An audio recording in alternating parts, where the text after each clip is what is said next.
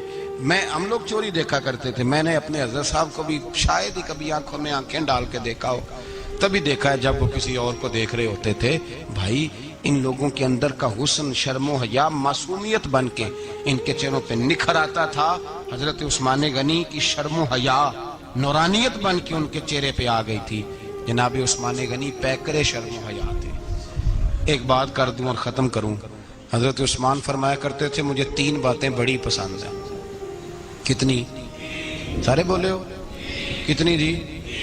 کون کون سی؟ فرمایا کرتے تھے بھوکے کو روٹی کھلانا, ننگے کو کپڑا پہنانا, اور تیسرا میرا دل کرتا ہے مجھے اور کوئی کام نہ ہو, قرآن پاک میرے سامنے رہے اور میں سارا دن تلاوت ہی کرتا رہوں. 3 باتیں پسند تھیں, بھوکے کو کھانا کھلانا, ننگے کو کپڑا پہنانا, اور یعنی روٹیاں بانٹتے رہتے تھے, سوٹ بانٹتے رہتے تھے.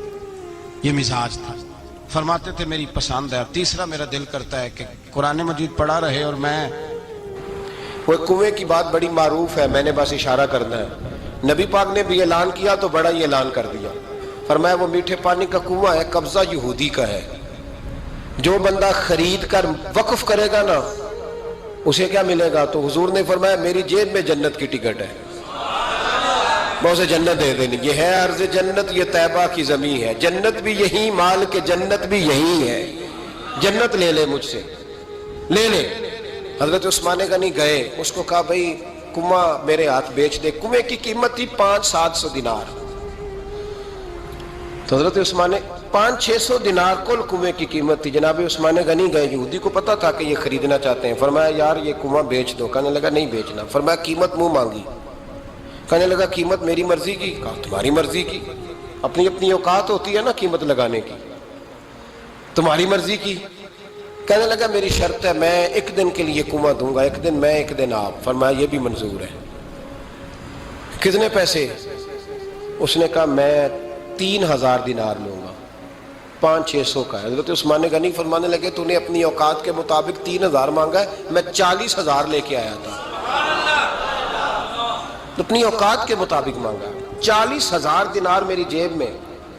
یہودی کہنے لگا عثمان تو تاجر ہے، اور عام تاجر نہیں، عالمی سطح کا تاجر ہے، لوگ تیری تجارت کی مثالیں عرب میں دیتے ہیں، پر 500-600 کا کنواں 40,000۔ فرمانے لگے مسئلہ کنویں کا نہیں، مسئلہ مصطفیٰ کے فرمان کا ہے، وہ جو حضور کا فرمان پورا کرنا ہے نا، اس کے لیے 40,000 تھوڑے ہیں، میرے پاس تھے ہی اتنے جو لے کے آیا ہوں۔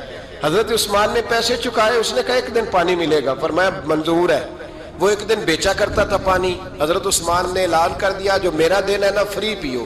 ملا رومی رحمۃ اللہ علیہ فرماتے ہیں کنویں سے سادہ پانی نکل جائے تو تازہ آ جاتا ہے، اور اگر پانی کنویں کے اندر رہے سارا ختم نہ ہو تو باسی ہو جاتا ہے۔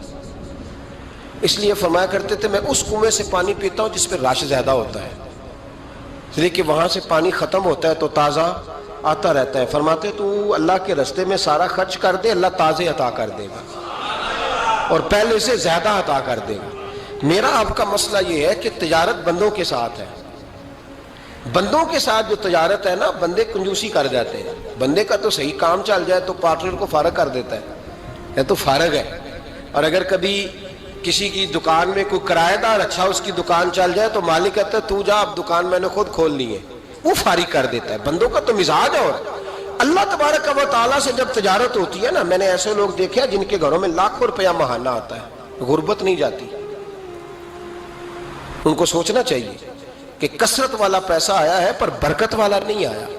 حضرت عثمان غنی رضی اللہ تعالیٰ عنہ فرماتے ہیں کہ میں نے پہلے بھی میں بڑا تاجر تھا، لیکن جب سے مصطفیٰ کے نام پر خرچ کرنا شروع کیا، پھر کہاں کہاں سے آیا کب، اور بڑی سیانی بات فرماتے ہیں۔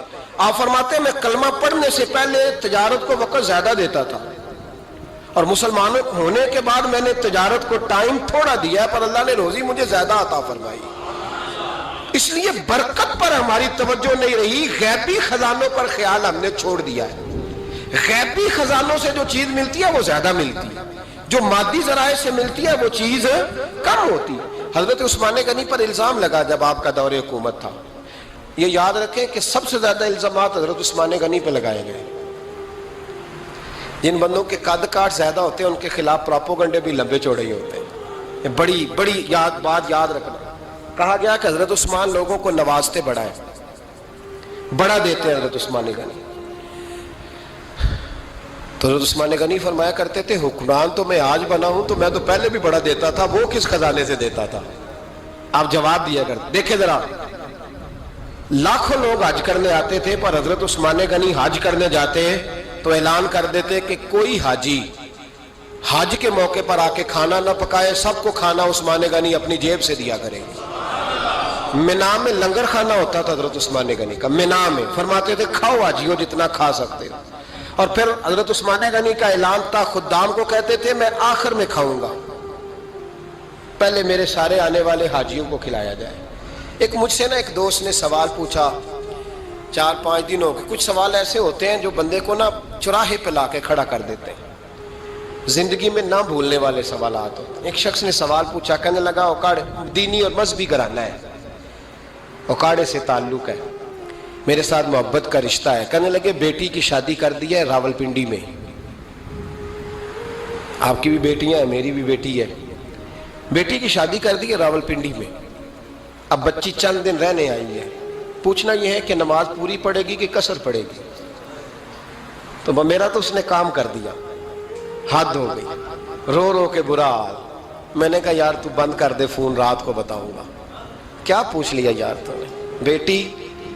بیٹی مسافر نہیں ہوتی, بیٹی تو مہرانی ہوتی ہے باپ کے گھر کی. تو بیٹی مطلب کیسے بتاؤں کہ دل کرتا ہے کہ بیٹی وہ صرف ہنسے, وہ روئے کبھی نہ. یہ دعا ہوتی ہے. تو نے اتنا بڑا سوال کیوں کیا؟ بہرحال علماء کو کچھ چیزوں کے جواب دینے پڑتے ہیں. میں نے کہا میں رات کو بتاؤں گا.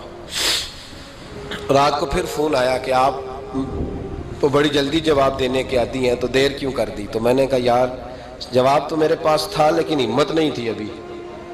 تو میں نے کہا کہ اگر تو بیٹی آئی ہے والد کے گھر میں اور ابا جی کا پروگرام ہے اسے جائیداد میں سے حصہ دینے کا, تو پھر تو بیٹی نماز پوری پڑے گی.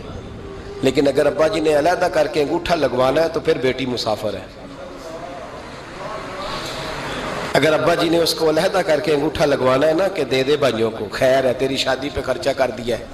اگر ابا جی کے دل میں نے کہا یہ ابے سے فتویٰ پوچھ لو, اگر ابا جی کے دل میں چور ہے نا کہ بیٹی کو دینا کچھ نہیں, تو پھر بیٹی نے نماز قصر پڑھنی ہے. اس لیے کہ پھر وہ وہاں حصے دار. اس کی دلیل حضرت عثمان غنی رضی اللہ تعالیٰ عنہ حج کے لیے تشریف لے گئے تو لوگوں نے حضرت عثمان غنی سے کہا کہ نبی پاک بھی قصر نماز پڑھتے تھے, حضرت عمر بھی حج کے موقع پر قصر پڑھتے, حضرت ابو بکر بھی, آپ کیوں پوری پڑھتے ہیں؟ فرمایا ان کا مکے میں گھر کوئی نہیں تھا, میرے تو پورے کے پورے باغ ہیں, تو میں یہاں مسافر نہیں ہوں, میں یہاں مقیم ہوں. تو اگر تو بیٹی کا حصہ بھی ہے ابا جی کے گھر میں تو پھر وہ نماز پوری پڑے گی. لیکن اگر ابا جی نے اللہ تعالیٰ خیر فرمائے بیٹوں کے حق میں فیصلہ سنا دیا ہے اور انہوں نے بیٹی سے کہہ دیا ہے کہ چھوڑ, جو بیٹیاں حصہ لیتی ہیں ان کے بھائی نہیں ملتے, تو نہ ملے بھائی, کوئی حرج نہیں. ضروری ہے ظالم بھائیوں سے رابطہ رکھنا جو کھا جائے بہنوں کا حصہ.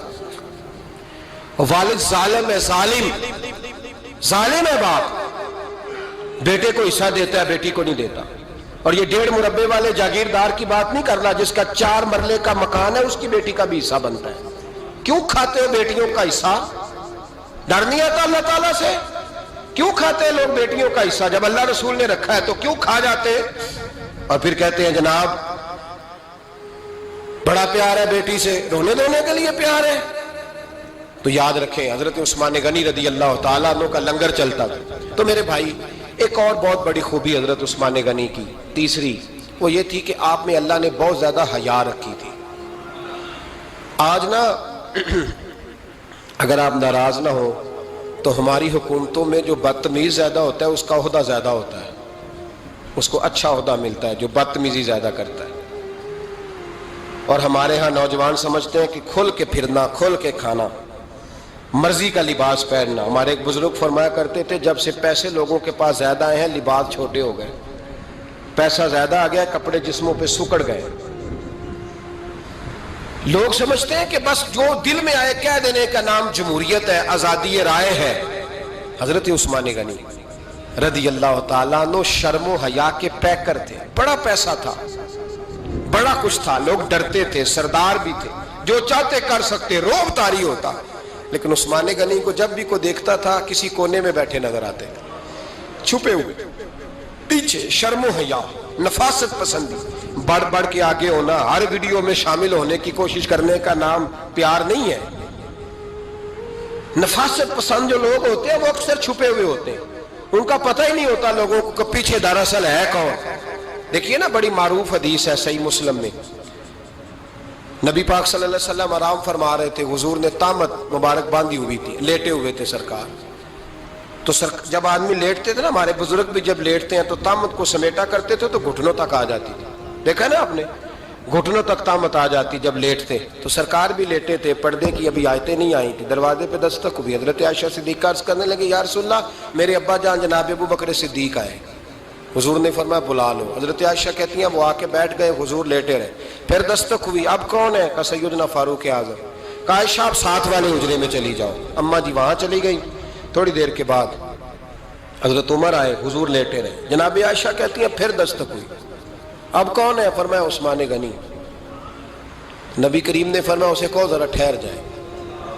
حضرت عثمان ٹھہرے تو حضور اٹھ کے بیٹھے، تہمد مبارک کو ٹھیک کیا، پھر اپنے کرتے مبارک کو سیدھا کیا، پھر دستار کو سیدھا کیا، فرمایا اب بلاؤ عثمان غنی۔ حالانکہ جاہو جلال حضرت عمر کا زیادہ ہے، حالانکہ وقار مقام حضرت صدیق اکبر کا زیادہ ہے، اب بلاؤ عثمان غنی کو۔ حضرت عثمان غنی رضی اللہ تعالیٰ عنہ آئے، بیٹھے، بات چیت ہوئی، تینوں چلے گئے۔ حضرت عائشہ صدیقہ کہتی ہے میرے ذہن میں سوال رہ گیا، میں نے عرض کی یا رسول اللہ صلی اللہ تعالیٰ علیہ وسلم، وہ دو لوگ آئے، آپ بیٹھے رہے، عثمان آئے تو آپ نے اہتمام کیا، کیا لفظ ہے، اور لفظوں میں تاثیر ہے، اور جملے دو کہے نبی پاک نے، لیکن کتنا بڑا ان کا مرتبہ بیان کیا۔ فرمایا عائشہ میں اس شخص سے حیا نہ کروں جس سے اللہ کے فرشتے بھی حیا کرتے ہیں، میں اس سے حیا نہ کروں جس سے اللہ کے فرشتے بھی حیا کرتے ہیں۔ حضرت عثمان غنی فرمایا کرتے تھے میں نے جب سے حضور کا چہرہ دیکھا ہے دوبارہ پلٹ کے اپنی شرمگاہ بھی کبھی نہیں دیکھی، گویا میں نے اپنی آنکھوں کا وضو نہیں توڑا جب سے حضور کا۔ فرماتے جب سے یہ ہاتھ نبی پاک کو بیعت کے لیے دیا ہے پھر گندگی میں نہیں جانے دیا میں نے سیدھا ہاتھ۔ حضرت عثمان غنی فرمایا کرتے تھے میں اپنے گھر کے اندر اپنے غسل خانے میں چار دیواری کے اندر بھی کپڑوں سمیت غسل کرتا ہوں، مجھے حیا آتی ہے غسل خانے میں بھی کپڑے۔ اور سنو ایک اور بڑی بات اہم، آپ فرمایا کرتے تھے میری جو محرم عورتیں ہیں نا، محرم پھپھی خالہ، میری جو محرم عورتیں ہیں، فرمایا کرتے تھے میں نے کبھی ان کے بھی چہرے آنکھ بھر کے نہیں دیکھے، ان کے بھی چہرے کبھی میں نے آنکھ بھر کے نہیں دیکھے۔ جو میری محرم عورتیں ہیں پھپھی خالہ، فرماتے تھے ان سے بھی جب بات کرتا ہوں تو میں چہرہ جھکا کے۔ ہمارے ہاں تو کزن ایک دوسرے سے سلام لیتے ہیں، لڑکیاں لڑکے کزن ایک دوسرے سے سلام لیتے ہیں۔ بچیاں آیا کرتی تھی تو میری کبھی کبھی مجھے بتایا جاتا تھا، میں نے ایک پابندی لگا دی، بچیاں جب مدرسے میں آتی تھی کہ جو دور سے بچی آئے اس کو جس آدمی کا نام لکھا ہو بتایا جائے وہی لینے آئے۔ ایک دن مجھے اطلاع دی گئی کہ آپ تھوڑی دیر آئیں، میں گھر گیا تو مجھے بتلایا گیا کہ ایک بچی ہے تو اس کو جو پہلے لینے آتا تھا وہ نہیں آیا، کوئی اور آیا۔ میں نے اس کے بھائی کو فون کیا کہ آپ لینے نہیں آئے، کہنے لگے یہ کزن ہے ہمارا، اس کے ساتھ بھیج دیں، آپ ہمارا ہی کزن ہے، خالہ زاد ہے۔ میں نے کہا یار آپ کہاں ہو؟ کہنے لگے مجھے 20-25 منٹ لگ جائیں گے۔ تو میں نے کہا ابھی کلاسیں بھی جاری ہیں تو آپ ہی آ جانا خود ہی۔ کہنے لگا سب آپ بھیج دیں، مجھے اعتبار ہے اس پہ۔ میں نے اس کو ایک بات کہی جو آپ کو بھی کہتا ہوں، میں نے کہا یار تمہیں اعتبار ہے تو اللہ رسول کو اعتبار کیوں نہیں؟ انہوں نے کیوں غیر محرم بنایا؟ عجیب تماشا ہے، مجھے پھپھی ذات پہ، خالہ ذات پہ، ماموں ذات پر اعتبار ہے، نبی پاک کو کیوں نہیں؟ آپ کو زیادہ پیار ہے لوگوں سے یا نبی پاک کو امت سے زیادہ پیار ہے؟ کیا مطلب تماشا ہے، کیا مزاج بنا لیا میں نے اور آپ؟ نبی پاک نے ایک شخص پر اعتبار نہیں کیا، فرمایا اس سے پردہ کرو، آپ نے اور میں نے کیسے کر لیا؟ نبی پاک نے خالہ ذات، پھپھی ذات، دیور پر، جیٹ پر، سالے پر، بہنوئی پر اعتبار نہیں کیا، پابندی لگا دی۔ تو نے کیسے کیا؟ تیرے دل میں زیادہ درد ہے، تو زیادہ دین کو سمجھنے لگا ہے، انسانیت زیادہ اچھل آئی ہے تیرے اندر۔ اعتبار کیا ہوتا؟ یاد رکھنا دنیا میں جتنے گھر تباہ ہوئے ان لوگوں کی وجہ سے نہیں ہوئے جن پر اعتبار نہیں تھا، ان کی وجہ سے ہوئے جن پر اعتبار تھا۔ گھر کا بیٹی لنکا ڈائے، باہر والے آ کے کبھی بھی گھر میں کوئی نقب زنی نہیں کرتے، جب بھی کرتے اعتبار والے کرتے۔ میرے رسول پاک علیہ الصلوۃ والسلام کی وہ ازواج جن پر اللہ کو اتنا اعتبار ہے کہ رب کہتا ہے میرے محبوب کی بیویوں تمہاری جیسی دنیا میں دوسری ہے ہی کوئی نہیں، اللہ کو اتنا اعتبار ہے۔ لیکن ایک نابینا صحابی آئے تو حضور کی 2 ازواج بیٹھی تھی تو نبی پاک نے فرمایا پردہ کرو۔ یا رسول اللہ وہ تو نابینا ہے۔ فرمایا تمہیں تو نظر آ رہا ہے نا، تمہاری آنکھیں تو کھلی ہوئی ہیں۔ حضور کو اعتبار نہیں تھا، بس کر دیں۔ سب سے بڑا ظالم وہ ہے جو کہتا ہے مجھے بیٹی پہ اعتبار ہے، وہ ظالم ہے، وہ اپنی بیٹی کے ساتھ ظلم کر رہا ہے۔ جو کہتا ہے مجھے اعتبار ہے، کالج جا رہی ہے، یونیورسٹی جا رہی ہے، اکیلے آ جا رہی ہے، مجھے اعتبار ہے، یہ ظلم کر رہا ہے بچی کے ساتھ، وہ تو بچی ہے۔ اس کا تو ذہن کمزور ہے. ہو سکتا ہے صاف دل ہو لیکن سامنے جو شیطان چوکوں میں گلیوں میں دائیں بائیں گھوم رہے ہیں وہ تو صاف دل نہیں ہے نا, وہ تو معصوم طبع نہیں ہے نا. تو بعض اوقات بڑے اچھے نفیس بچے بھی شیطانوں کا شکار ہو جاتے ہیں. خدا کا خوف کریں. حضرت عثمان غنی کی زندگی, حضرت عثمان فرماتے ہیں جو محرم عورتیں تھیں ان کی طرف بھی آنکھ بھر کے نہیں دیکھا, اس لیے کہ وہ خاتون ہے, میں مرد ہوں, میری حیا مانی. آج لوگوں کو شوق ہو گیا عورتوں کی مجلس میں دوڑ دوڑ کے جانا, وہاں بیٹھنا, وہاں وقت بتانا. پیران عظام کہتے ہیں کہ وہ درویشنیوں کے بیچ بیٹھے ہیں جی, باپ بیٹی ہوتے ہیں جی, مریدنی اور پیر. میں نے کہا کوئی نہیں ہوتے, اس رشتے پر استدلال ہے. اعلیٰ حضرت فرماتے ہیں واجب ہے پردہ پیر اور مریدنی کا, یہ پردہ واجب ہے. اگر کوئی شخص اس طرح بے پردہ بیعت لے گا, بیچ میں بیٹھے گا, تو اس کا تو مرید ہونا ویسے ہی حرام ہے, جائز ہی نہیں ہے. جو سارا دن تویز دھاگے کے لیے بیٹھا رہے اور بیویوں سے گفتگو کرتا رہے. خدا را حضرت عثمان غنی رضی اللہ تعالیٰ عنہ کی زندگی میں جو باتیں ہمیں بہت زیادہ ملتی ہیں ان میں نفاست ہے, آپ کی حیا ہے, سخاوت. صل على سيدنا ومولانا محمد. اللهم صل على سيدنا ومولانا محمد.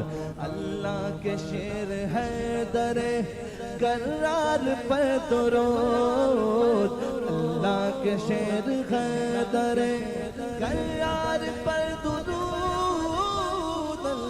کہ شیر غدر کرار پر درود.